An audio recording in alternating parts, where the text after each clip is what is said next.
everyone. Welcome to yet another episode of Tuesday Connect. We are so glad that you could join us for this episode as well. Have you watched last week's episode? Last week we had a wonderful conversation about long-distance relationships.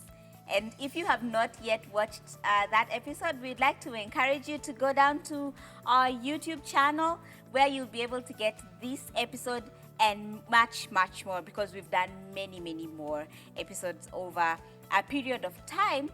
We would also like to encourage you to subscribe to this channel and to hit the notification bell so that then we'd be able to give you content, and you would know when content comes in so that you can follow up with that. Today I am super excited.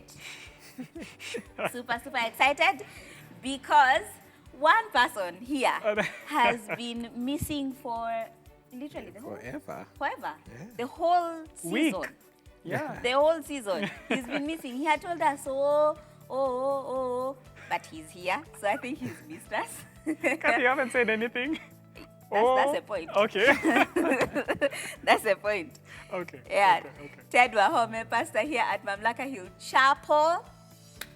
And he was here last week. He was here the week before. He's just been here. Yeah. His name is John Agagwa, also pastor here at Mamlaka Hill Chapel.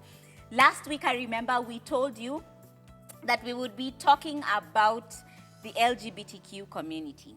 And as promised, we will be doing that.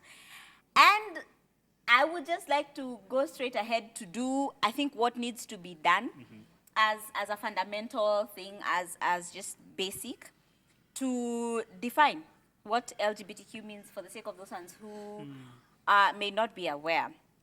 So, of course, the LGBTQ, and I think there's an I and an A, but we'll say LGBTQ plus, right?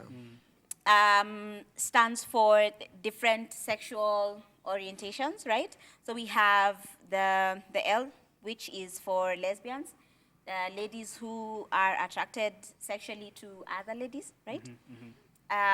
Then we have G, which is gay, right? Which is what? Dudes that are attracted to other dudes, homosexuals, right? And then LGB. For B, we have bisexuals. Yep. So bisexuals are Going once. going twice. Attracted to maybe both genders. Yes. Yeah. Yes. And then we have T, which is transgender. The transgender guys are people of a certain sexual nature who identify as a different sexual nature, right? That's LGBT. Q is queer. So basically, queer is for those guys who don't necessarily fit into any one of those. Yeah. So queer is also said as questioning. So they're around there, and so we'll basically be talking about this specific community today. And I'd just like to start by asking John. Good day. I don't know. But what are some of the reasons why someone would identify as being part of the LGBTQ plus community? Yeah, I think there are many reasons that have been given in the past, and my own thinking about that particular issue would be, I probably think there are probably as many reasons as there are individuals that identify as that, and so this shouldn't in any way be looked at as what defines the whole spectrum of those who identify in that way. Yeah. But amongst the reasons that I've had, and I think we're free to add any that I might leave out, is firstly, there are those who they say that they've always identified as that for as long as they can remember. Yeah. They do not remember, like, say, for example, if somebody identifies as gay, they cannot remember a time when they were ever, attracted to ladies. If they're men. If they're men, yeah. and or just saying when they hit, because I mean attraction things are not so common in your early childhood. Yeah. So when you hit a particular, the age of puberty, and you discover, oh wait, I just never got attracted to guys. So I've always been like this. So there are those who identify as that, like for as long as they can remember, that's all they've ever known in terms of an orientation or an inclination of attraction. Yeah. I think there are those who say they made a choice. They got to a particular point, and they, maybe based on different factors, they just decided that, and we live in an age where experimentation sort of happens. Sort of like experiment with guys, experimented with ladies. I prefer the ladies, I prefer the guys. So I just decided, this is the way I want to live my life, and that's okay. So there is an aspect of just individual choice. Yeah. And maybe another one where and this, I mean, different people, some have said, I know of, I've had stories about ladies who they were abused by their father, Right. growing up, or somebody very close to them, or sexually abused by, some man somewhere, and their ability to trust men in that kind of way was completely eroded.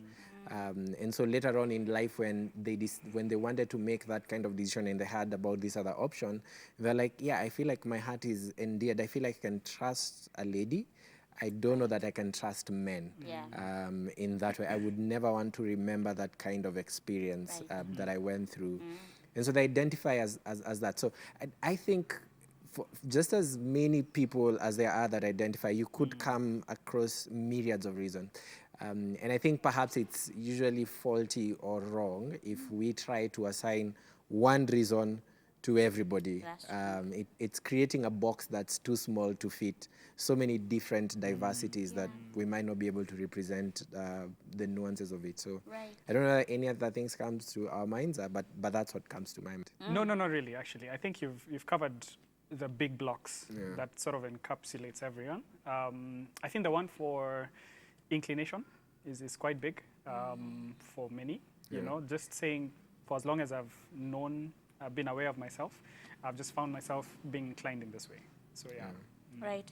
So Ted, this LGBTQ plus conversation was barely there when us guys were growing up, right? It was not a thing as it is right now. Why do you think that is so? Why do you think it's become such a big deal now? Yeah, wow, it's a good question and a long one, actually. Thank you very much. It's a question that I think we can answer for long and stuff. And there's been you're right in saying that, when I was growing up, this was not a conversation per se. In fact, I didn't necessarily know, these things until maybe the late 90s, maybe 2000s. It is when were you growing up, if not the late 90s? So, I was grown up. Ted, how old are you? Anyway. So back to the question. Okay. So I think some of the things that led to maybe a significant change in the atmosphere regarding this question, some of what happened towards the late 80s. So when there was this, interesting disease that came, and at first it was noticed that it was very, bad and almost, like could kill. And people were like, okay, so we don't know what this is. So the first thing they noticed is it was happening a lot among gays. Right. And so they called it GRID because they knew that it had to do with immunodeficiency. So they called it gay-related immunodeficiency disease, GRID. Later, they would come to recognize, hey, this thing actually goes beyond gays. They also noticed that baby guys who are heroin users or just generally drug users were also susceptible, but then it also kept on spreading.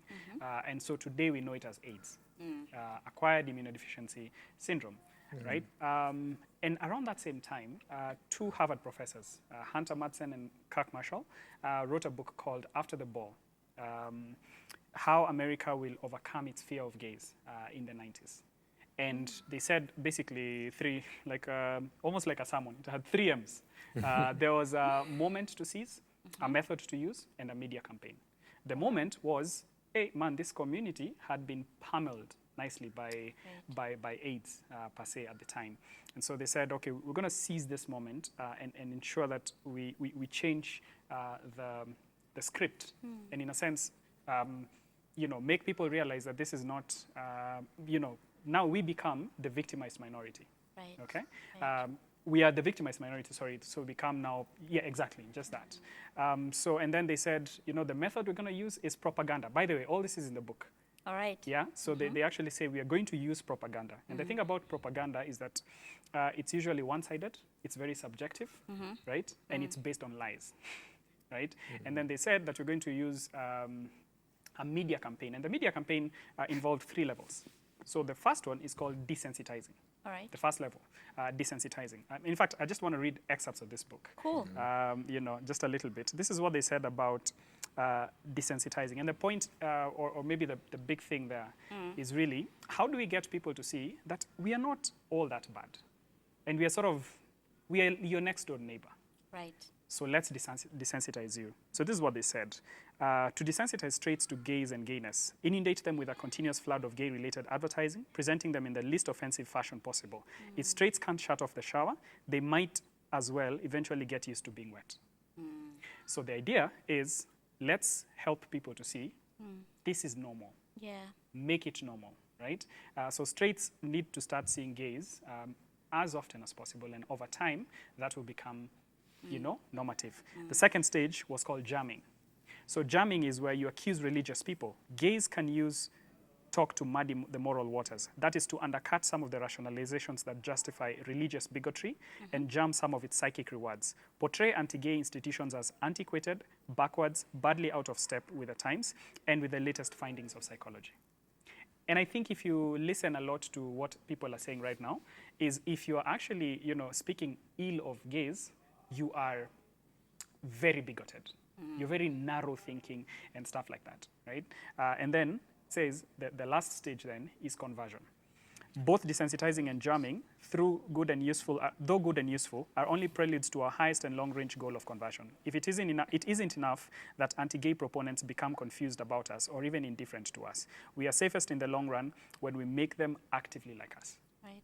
So basically what this book did is that it said, let's flip the coin. And those of us, right, sorry, who watch movies and stuff, you tend to see that the person you end up liking the most, you know, the most handsome, you know, very gifted and stuff like that. Or beautiful. Or beautiful, sorry, yeah, and maybe money. Just the person that you end up liking sometimes the most is often a gay person. And that's because this was a social experiment. So this has become extremely successful. This social experiment has actually ended up now being, you know, very successful. So that today, nowadays, it's actually become almost like a crime. Yeah. You know, to speak against the community. Sometimes when people are standing for political office, they are asked, "Unajitetea ukiwa pande gani?" You know, maybe this has not reached our shores, but I think it's coming. You know, yeah. So I think those are some of the historical developments that have shaped where we are at today. Right. It's good that you've mentioned a little bit of my next question, Ted. We have, when it comes to this issue, people tend to swing towards extremes, right? And so we have this one extreme where, I mean, you have people who are religious, who feel this thing is from the devil, this thing will take you to hell, you know, don't do it. We don't allow it, we don't think it's, you know, we have that kind. And then we have the other flip side where, you know what you're talking about. If you're not pro this community, then you're bigoted. I mean, where, you know, those two extremes. And my question, John, to you would be, how are these two extremes seen to misrepresent this specific community? Yeah. That's a very good question. Thank you. I feel like I have so many good questions today. Or we are being polite. Either way, I'm taking it in. Yeah, very good questions. I think that there are, you're right, there are extremes, and maybe that's why it's a very sensitive issue today. I've just remembered there's a book by Carl Truman. The book is called The Rise and Triumph of the Modern Self. I mean, it was so wonderful for me to see somebody who really has studied our culture, and not only does he diagnose the culture and tell us this is what the culture is like, he actually tells us this is how we have come to be like that. So if you do find access to that book, you do well to read it for your own self. It's called The Rise and Triumph of the Modern Self by Carl Truman. But anyway, one of the things I've gleaned, it's you actually do see the sensitivity of the topic, and you have these two extremes that you've mentioned. There's on one side those who say identity is something that you determine for yourself. So nobody should speak to you about who you are. You should be, you decide for yourself what you are, and that's okay. So on that extreme, they would really take it badly if somebody tried to tell the LGBTQ community, maybe that's not how, consider not living your life in that way. Take an option, maybe 1, 2, 3 things. So there's that extreme. But there's also the other extreme, and this is usually from, and maybe just take a bit of responsibility, from Christendom, from the church, from religious people, as you've said. And that's the extreme of where we single out, we tend to single out this community as a very, like, even when Christians do say, this is sinful, but we single them out and we say, this is like, it's almost like a special kind of sin. Like this is unique, this is unique, this is separate, this is, so much so that a lot of times you'll hear people ask the question, are you saying homosexuals will go to hell? Now, you never hear people ask the question, are you saying liars will go to hell? Are you saying thieves will go to hell? Are you saying... And I think that didn't come from nowhere. They didn't just wake up one day and started asking that question. I think it's because somehow what they started hearing was there was this barrage of, teachings and... Barrage. Barrage. Barrage. I know what barrage means. Do you? I do. Okay, I'm pretty sure there's someone who's watching us who doesn't know what barrage means. So for the sake of that person, what does barrage mean? I was trying to sound smart. I don't know. I might have just spoken in tongues. That is the spirit. The spirit felt like that's the best way to communicate this one. Right? Just this whole wave of teaching, it's coming, and it seems as though we as people felt the need to single out this particular sin and to say this is sinful. People are going to hell for this, and that in itself could be misleading. Not necessarily untrue, misleading, because I mean, I do, like one preacher said, I do happen to know that nobody goes to heaven for being heterosexual, right? That's true. Just the fact that you are attracted to the opposite sex, that doesn't now, you're like, me, I'm going to heaven. Those guys, right? So if heterosexuality is not a ticket to heaven, it's misleading to say that homosexuality is your ticket to hell. And that idea that I think to some extent that extreme is that some Christian or a brand of Christianity singled this particular sin out, almost made it like the unpardonable sin. And so that you find many Christians are okay and willing to hang out with somebody they know who lies, somebody they know who cheats, somebody they know who is corrupt or stuff. But if they identify as homosexual, even the attitude changes. They're not as loving towards them as they would be towards any other. So that's this, I think that singling out was in itself an extreme reaction that was probably wrong. Then I think not only the singling out, but also the reducing human beings made in the image and likeness of God, with hopes and ambitions and dreams and desires and loves and personality put upon them as image bearers of the Father in heaven, reducing them to one thing, right? So that you are unable to see anything more about this individual because they say they identify as gay. Right, or identify as lesbian. Like, you can't see anything else beyond that. And I think it was a subtle a subtle deception. In as much as, we do use the terms to, I feel like at some point, we need to be very careful when we're using the terms. And there's no other way. If we discover another way to communicate it, maybe we'll use it. There's no other way to communicate it. But even as we communicate with what we have now, we need to be very careful. Because, people who tell lies, but you don't go around saying they're liars, right? Or you yourself, you might be a father, a doctor, a friend. You don't go telling people, hey, I'm heterosexual, right? But somehow when we start thinking about these people, we put this label on them. It's almost though reducing them to this one thing. And it's also contributed to the LGBTQ community when they hear, because they've also taken it up and use it to refer to themselves. Right. So in the way, if somebody who tells lies or somebody who's a doctor, just different things, and you say, I think doctors do 1, 2, 3 things. That doesn't crush that person per se, because they're like, I'm a doctor. It's one of the things I do, but I'm also a father, I'm also a friend, I'm a politician, I'm this and that. And so it doesn't crush them. But for many of the people in the LGBT community, they have identified as that. And so when somebody attacks that they do, it feels to them that you are attacking who I am. And that really is a deception in itself, because you are much more than all those inclinations. So I think the other extreme is where, especially in the religious circles, where we've singled them out, but on top of that, we have reduced them to one thing. There's nothing, I don't think it's necessarily wrong to refer to them as that, but if in our minds and attitudes, that's the thing. Like, I know you're nini, but you're gay. I can't. In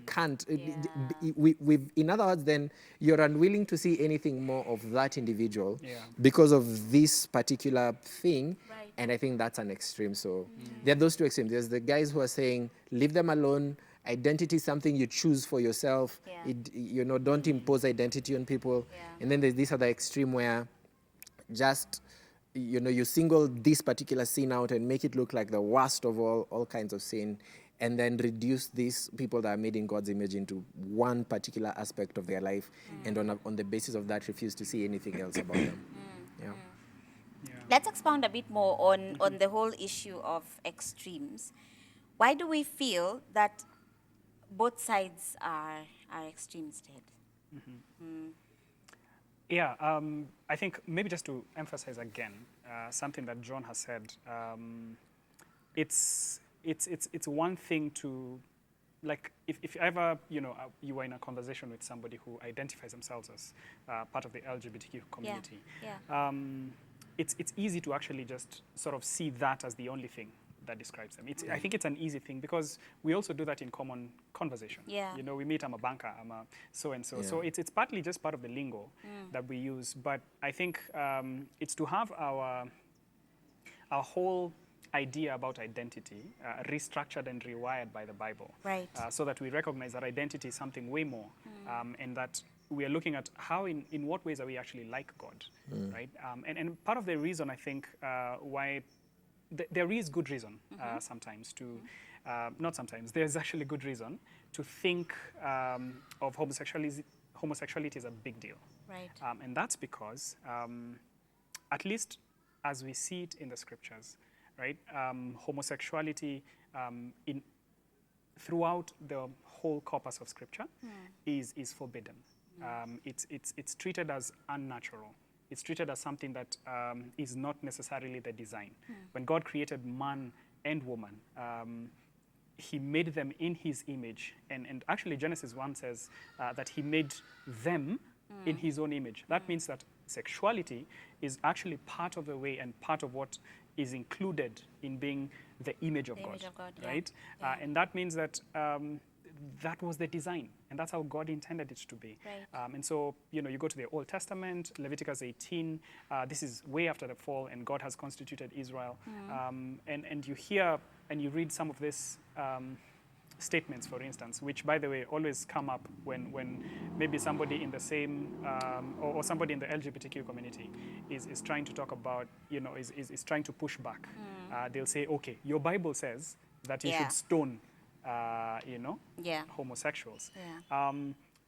what maybe sometimes is often left out is that it also says that disobedient children should be stoned. It also says that a woman and a man caught in adultery should be stoned. Yeah. In other words, we shouldn't single out that particular scripture out of its larger context, because Israel was a theocratic nation.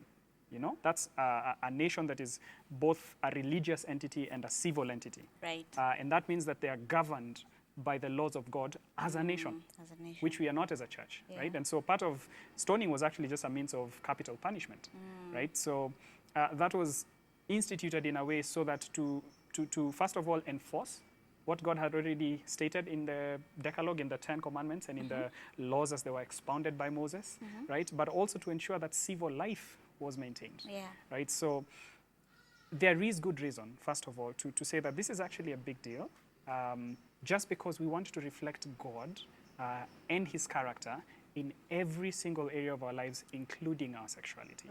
Right? And that goes through all the way to the New Testament. In the New Testament, you don't find a different standard, right? Now, you find a transformation of the command. We are not commanded to stone anyone, right? Because the church is a new Israel, is a new entity, so to speak, is governed by the law of Christ. Functions in some ways that are similar to Israel, and in some ways that are very different. Both are called to be a light to the Gentiles, a light to the nations, but they function in certain ways that are different. But in the New Testament, what you see, first of all, is just a command to love, right? We are commanded to love everyone, and that means that we are commanded actually to love gays. So that means that in as much as the homosexuality is forbidden, right? How we treat any human being shouldn't change. It shouldn't be based on your sexual orientation or something of the sort. And as Jonah said rightly, we tend to single out homosexuality and make it the sin. You know, this is the big one that can't be nini, and I can't associate with them. Right. But that's not how Jesus related with people. With Jesus, you see contact without contamination, in a sense, to use those phrases. You see him hanging out with prostitutes, right? To the extent that they actually called him, you know, the guy who hangs out with sinners, the drunkard and the glutton. Jesus was willing to go close enough to those who are vulnerable and sort of rejected in society, just so he could win them. And our Christian response, and then we'll talk about this some more, should not be any different, right? So I think all of our thoughts about this particular matter need to be shaped by Scripture, both in its affirmation that this is a deviation from what God has stated, but also in how we are to respond. Right. Right. Any thoughts, John? As we come to an end. Couldn't have put it better myself. It's a wonderful way to end this part of Tuesday Connect. Now we know that this is a long conversation, and we will not attempt to finish this conversation now. What we will do, however, is that we will come back next week to answer the question, what does the Bible say? As has been the case here at Tuesday Connect.